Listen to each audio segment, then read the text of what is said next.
former crypto tycoon Sam Bankman-Fried has been sentenced to 25 years in United States federal prison for stealing $8 billion from customers of the now bankrupt FTX cryptocurrency exchange he founded.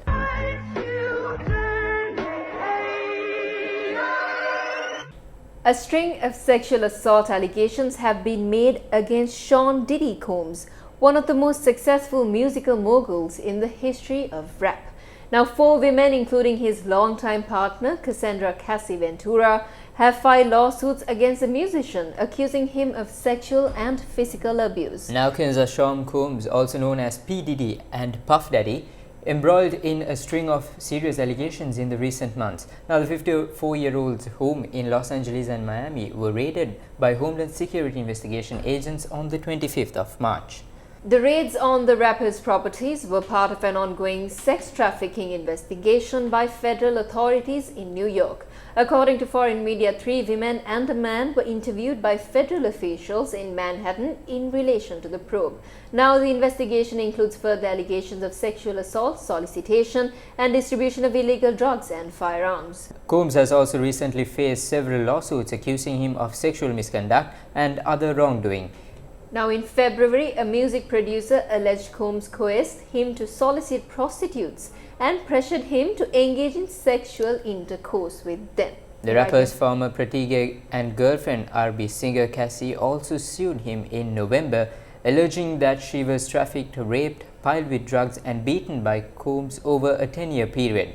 Producer Rodney, also known as Lil Rod Jones, filed a similar suit in February, alleging Combs abusing him over a year-long period when he was living on the star's properties and working on his music. Now, in a statement issued last December, Combs defended himself against what he described as sickening allegations made by individuals looking for a quick payday. Now, foreign media also reported that the rapper's private jet flew from California to Antigua in the Caribbean.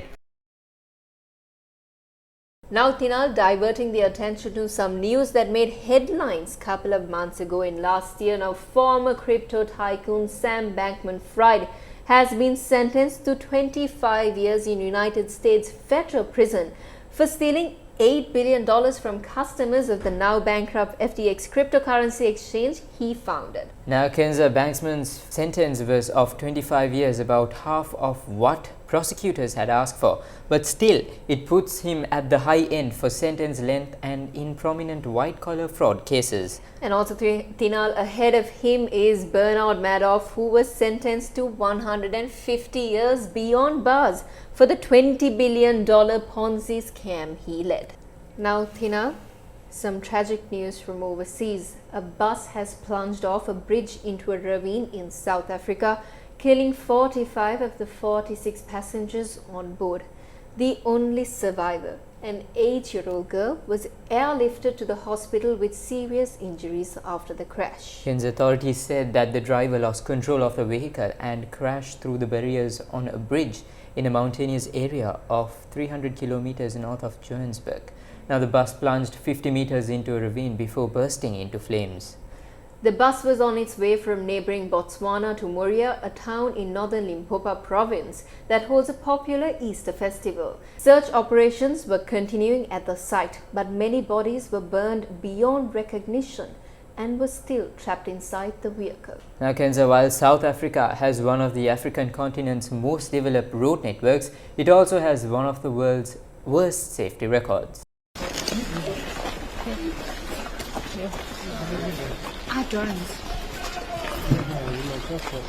Now, that brings us to the end of the world today for this evening. I'm Kenza Farooq. And I'm Tinal Tilakaratna. It's back to the studios with Charlene and Mariam.